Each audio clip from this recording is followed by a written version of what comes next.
Hello, Patriots. Thanks for stopping by Lori and Company show. I had a show earlier, and I didn't book enough time, and I was having an interesting phone call from Hanato, and I think he was from Missouri, and he also lives in the South. Anyway, he was interested, making great comments about Second Amendment and having people, especially women, be carrying guns. And, it's kind of crazy. I certainly don't want to go to a place where there's a bunch of leftists carrying a gun, because I think they'll kill me. So, I have kind of strong or mixed up feelings about that subject. But I appreciated him calling in, and I felt bad that I hadn't booked enough time for today in the studio. I don't know whether you noticed it, but I no longer have as much noise from the rooster as I had our neighbor rooster. It's not my rooster. And I asked God to make that rooster be quiet because it was making me crazy. Plus, it's embarrassing on the audio, on the radio show. Told you I lived out in the sticks. I like living out in the sticks, where you don't have to worry about someone breaking into your house or car as much, because they know the people out where I am are armed to the teeth. Yep.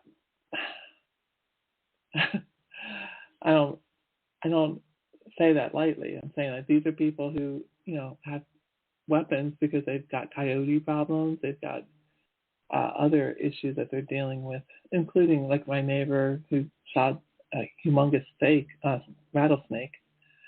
So, you can't ask a rattlesnake to leave your property. You got to deal with it. So, anyway, with that said, I want to talk a little bit about the overview of the OperationRainbow. A lot of people aren't going to take the time to go back and listen, especially to my shows that had all kinds of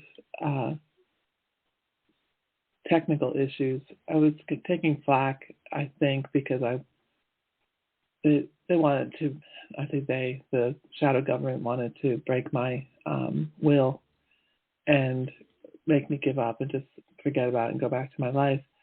But, just like Melissa, who has FreedomForce.live, Freedom Force Battalion, we kind of got involved in similar ways around the same time. She was a moderator and so was I, but we don't know each other. I've never met her or talked to her. But my heart tells me that she's, a good lady, and she felt compelled to do what she was doing, and I felt compelled to do what I was doing. So, and I don't feel compelled anymore. I'm going to keep trying to do it. Wanted to tell you about the escape, the inspired escape. I called it that because originally the concept for what I had planned to do was called the Inspired Vision event. And I was just thinking that it was going to be on my farm, and it's a whole series of unfortunate events, and like the book. But I tried to explain, how it got off track And then once the lockdown happened, I had to postpone the event. I think it was twice. And so I just went. The third time was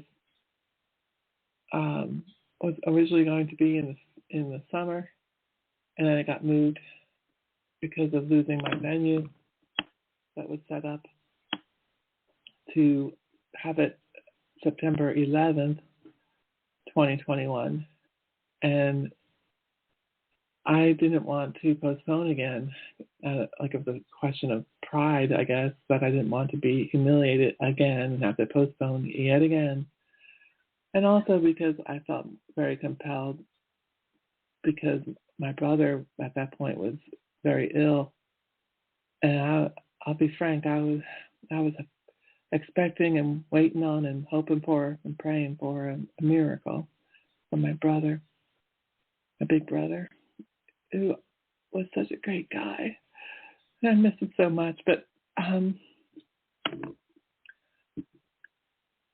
didn't get that miracle. And 2 months after the event, a little less than 2 months, he passed.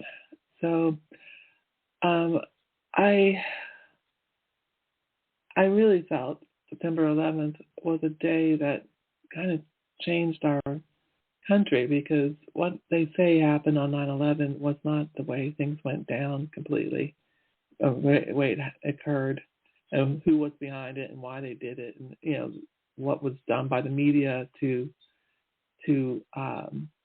shall we say, shape public opinion so that we would all be okay about going into Iraq. There's much more going on than we understand, and I want to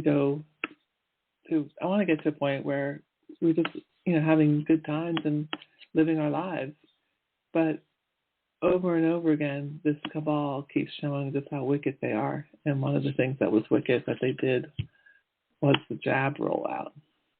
So I hope that you are as pleased as I am that Fauci has been diagnosed with COVID. And this is a guy who's got like 4 jabs and boosters and wear 5 masks and slept in a plastic bag at night. Maybe slept hanging upside down, little vampire that he is. But anyway, I'm not upset that he has COVID. You reap what you sow, baby. And maybe they'll stick you on a ventilator and record your death as a COVID death so they can get some money at the hospital. That's what was going on, people. That's what's going on.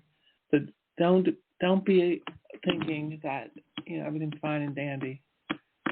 We're in a battle, and the wicked are not going away. In the old days, they would have just stepped aside, but they've worked so hard on this plan for so many centuries, they refuse to go away.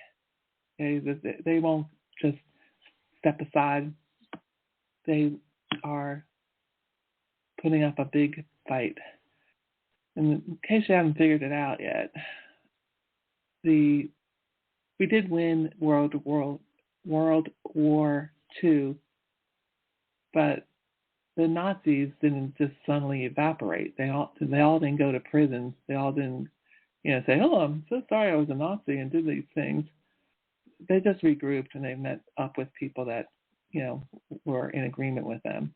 They just did it on the sly, off radar, undercover.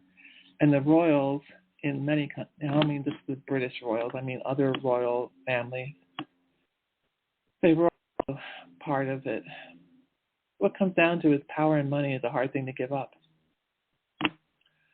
So anyway, just to tie up what my previous show earlier today was about, at the end of it, I had a phone call talking about basically carrying a gun, and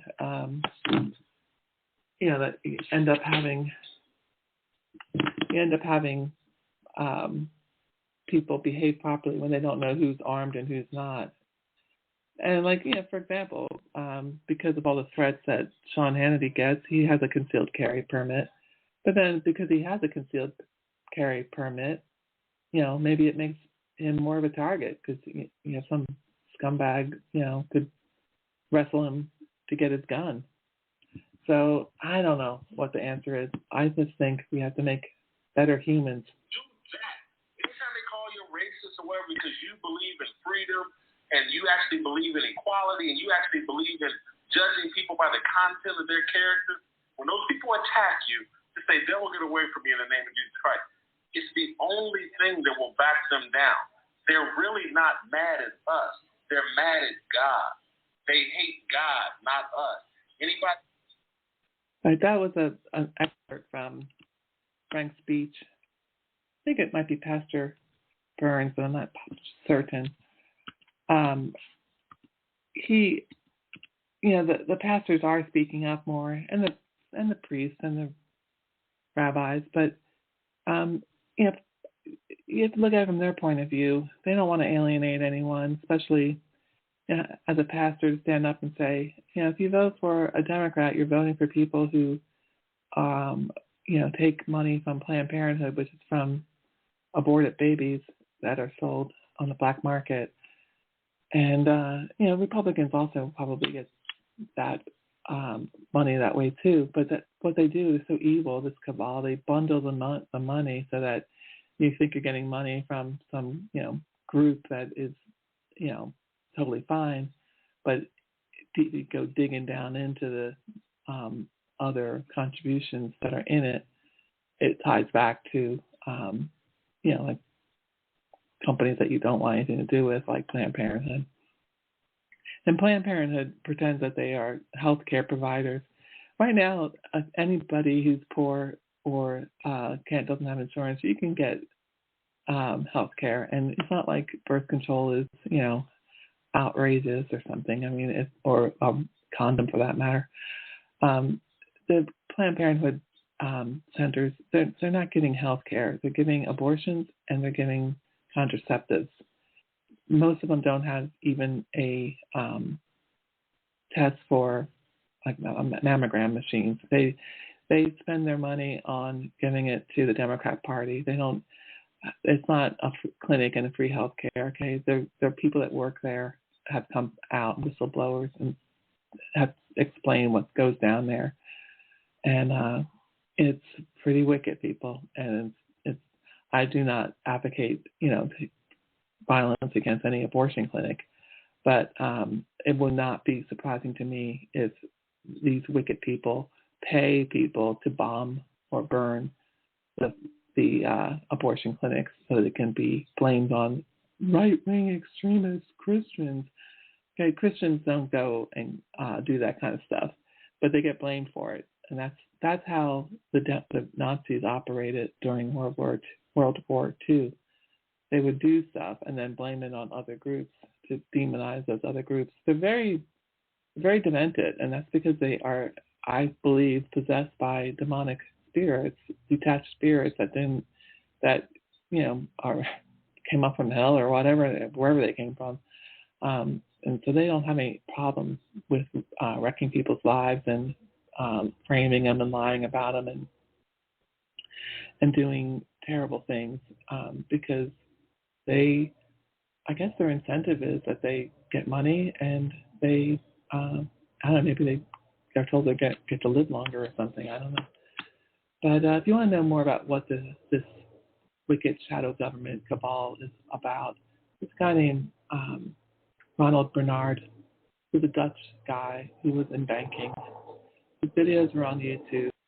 Ronald Bernard, B like boy, E-R-N-A-R-D, like dog.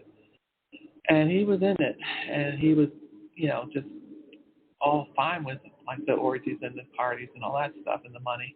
But what he drew a line at is when he was told to show his loyalty, how to kill kids. That's where he said, I can't go there. So he probably, is one of the most latest whistleblowers, but there's many, many more. Anyway, I wanted to play the rest of that, what Michael Lindell has to say, because I love Mike Lindell. I feel like